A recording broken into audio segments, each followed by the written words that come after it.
Inclusive, aquele lá é um Palácio do Sol, né? Esse Palácio do Sol é um antigo palácio presidencial, onde os presidentes, enfim, né, trabalhavam, e depois virou um mausoléu. Eu fui aí dentro, né? Dá pra E aí entrar. dá para você ver o Kim Il-sung e o Kim Jong-il preservados, o corpo Tá. deles está preservado lá dentro. É um grande museu, né? Tá. A Arda Marcha também um período interessante para a gente notar, que as pessoas também jogam vários estigmas nos norte-coreanos, falando assim, os norte-coreanos são esfomeados e tal. E foi um período muito grave mesmo, que as pessoas efetivamente passaram por problemas de comida, e os norte-coreanos admitem isso. Foi um período em que era o fim dos anos 80 e início dos anos 90.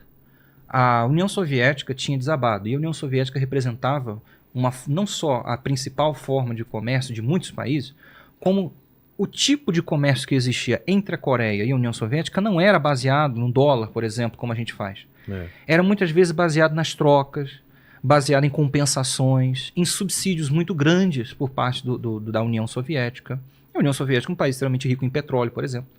E a Coreia, por muito tempo, acabou se ancorando nesse tipo de relação. A Coreia comercializava com quem? Vamos lá, com a União Soviética, com a Iugoslávia, com a Alemanha Oriental, com a Polônia, com a Romênia, com a Bulgária. Entre 1989 e 1991, o que acontece com esses países?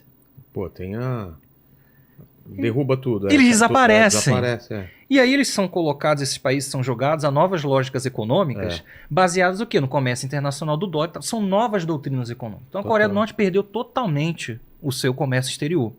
Nesse momento em que ela começa, então, a tentar outros tipos de mercado, ela é impedida pelas sanções. Os Estados Unidos estabelecem sanções econômicas gravíssimas contra a Coreia. E isso também é uma coisa que precisa ser denunciada. E não sou eu que estou falando. São os próprios ex-presidentes dos Estados Unidos. Tem um vídeo muito interessante. Agora, meu Deus, eu me esqueci quem é, mas acho que é o Jimmy Carter. Tem um vídeo dele falando assim, as pessoas reclamam que os norte-coreanos têm lá suas dificuldades econômicas, mas nós trabalhamos durante décadas para impulsionar a economia sul-coreana e nós cercamos e bloqueamos completamente a economia norte-coreana. Então, como é que a gente pode reclamar agora que eles não conseguem desenvolver a sua economia? Então, nesse momento dos anos 90, os Estados Unidos cercaram a Coreia de formas absurdas. E o que eu quero dizer nesse cerco econômico foi um cerco econômico, cultural, diplomático e militar. A Coreia é impedida de comprar coisas muito básicas por sanções dos Estados Unidos e da ONU. As pessoas podem detestar o Kim Jong-un, podem detestar o Estado coreano, mas isso não dá direito aos estados, né, às organizações internacionais, de proibir, por exemplo, que paracetamol seja vendido, mas é proibido.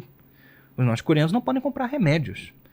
Quando uma série de desastres climáticos atingiram a Coreia nos anos 90, que é uma região geográfica ali localizada num lugar muito suscetível às chamadas chuvas de monções, aos tufões, muitos tufões, tem uma temporada de tufão que é assim, marcado. Todo ano ele passa, inclusive estamos no meio de uma, né? Os tufões passam por aquela região. Nos anos 90, essa temporada foi extremamente terrível, arrasou completamente as fazendas coletivas, arrasou completamente o campo, o raro campo agrícola, né? Houve erro interno, inclusive, porque a economia norte-coreana de grãos era incrível nos anos 60 e 70, mas os norte-coreanos abusaram demais da terra e do uso de alguns insumos, né, agrotóxicos e tal, que exauriram a terra com o passar do tempo, né? E isso teve um preço nos anos 90. Os tufões acabaram com as cidades agrícolas, acabaram com... E a gente está falando aqui de tufão que não só uma grande quantidade de vento, mas você tem os rios que sobem, você tem grandes quantidades de água que são, assim, caudalosas fluxos de água que derrubam, destroem cidades inteiras, né? Então você perdeu o campo agrícola. Quando ela vai buscar, então, a alimentação para compensar a perda interna lá fora, ela é bloqueada pelos Estados Unidos e pela ONU. Tudo que os norte-coreanos o cerceamento que eles vão sofrer, o que eles vão procurar nesses anos 90? Substituir, então. Tudo que antes vinha de fora, eles vão produzir internamente.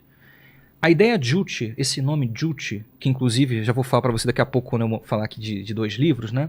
Juche é o nome do socialismo coreano. Eles não se denominam marxistas-leninistas, eles se denominam jucheanos. Juche, ou Juche, como a gente fala aí na internet, é uma palavra coreana que significa dono de você mesmo. Foi um termo cunhado pelo Kim Il-sung, durante aquele processo que ele observou que a revolução não aconteceria, né, a libertação da Coreia não aconteceria igual aconteceu em outros lugares. E esse socialismo preza pela autossuficiência política, autossuficiência econômica, Isso inclui produzir tudo que a Coreia precisa. Então a Coreia hoje é um país extremamente independente. A Coreia Popular, um país pequeno, com uma economia incomparável à do Brasil, Claro. produz uma série de coisas que nós não produzimos. Os norte-coreanos têm veículos lançadores de satélites desde os anos 90.